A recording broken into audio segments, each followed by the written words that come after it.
My background is in pure science. I observe, examine, touch, and experiment. But sometimes I come across places that stretch the imagination, that defy measurement, places that almost scoff at any attempt to explain them. I recently asked my good friend Maria, who traveled the world looking for exotic places, to join me in Salem, Massachusetts, to examine the sites where many people were executed after the 17th century witch trials. I asked Maria to contact anyone who perhaps was more in tune with any lingering ancient feelings, with any so-called residual emotional artifacts of a tragic place. I thought it would make for a funny episode to offset my serious side. I never anticipated what happened. Maria invited Lisa Ann, a woman who claimed she had a gift for seeing alternate realities. Lisa Ann had no idea where she specifically was going and what to expect. There were no signs, no banners, or historical markers anywhere. We were just going for a walk in the woods and up an unremarkable hill. Our only request: tell us what you feel, if anything. There was no prep, no background info, just a walk in the woods.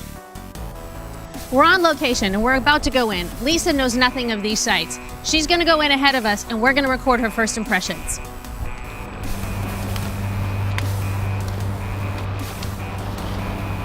I just feel very sad as I'm starting to walk up here. I feel like I can't breathe once I hit right here. It's just a really heavy sadness. And I just feel like there's a lot of people like watching or something, like lined up. It's just this whole, like, I just feel like the way these rocks are, this is just like a gateway. And there's just a lot of heaviness and sadness right here. There's a woman that's like sitting on the rock over there, and she says, she keeps talking about 8 and 13, and I don't know really what that means, but she said that people were put to death here, and she's like kind of watching over the property, almost like doing a blessing on it to like cleanse it. And she's probably like in her 30s. She would have been considered Wiccan, but she's more really was like an herbalist or something. And she just sits and she watches over this. This, when I stand here, I just can't breathe, like at all. Like, I just have a heaviness in my chest. And I feel, it's weird because I feel this anxiety of like, but then I'm okay with it. As you walk up here, it's very sad because I know that there's nothing that I can do. Like once I get here, it's just hopeless. And there's an older woman here, and she just keeps saying like, you don't know what you're doing. You don't know what you're doing. I just keep seeing different people died on this. So like there's more than one. So do you know where we are? I really don't, but obviously we're in Boston, so I'm thinking this has something to do with witches.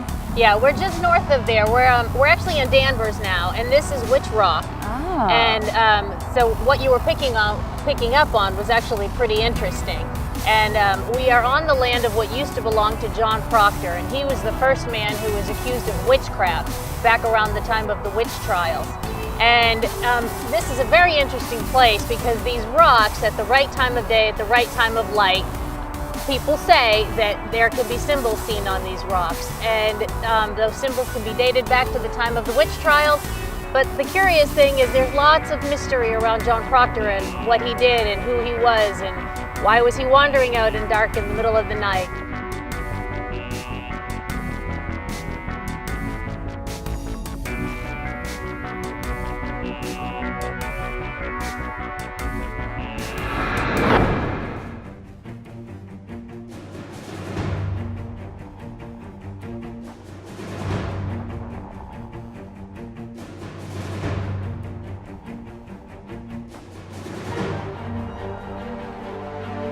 Where there was a lot of sadness in the other place, there's a lot of anger here.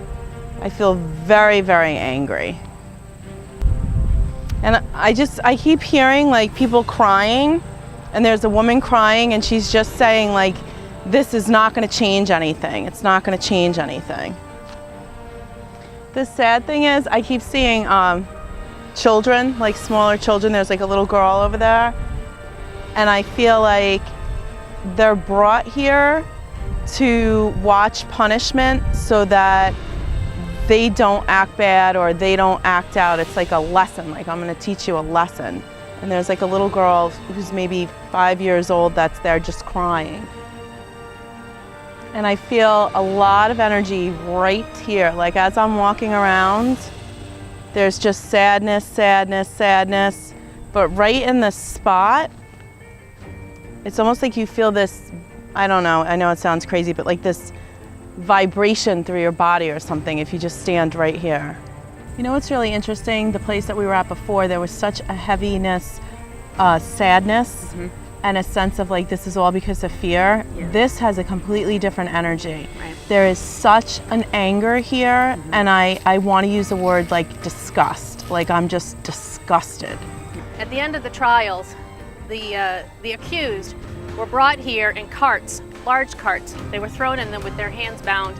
And they came down Hanson Street with the crowd following and brought up what used to be cart paths across that baseball field and then up through the woods, what is now woods here. And they were brought to this place, put on the gallows. Their bodies were not buried. There was no kind of ceremony of any kind. They were simply tossed. They were tossed down in these ravines here, these crevices, and they were left. This is Gallows Hill in Salem, and the horror that happened here has not been forgotten.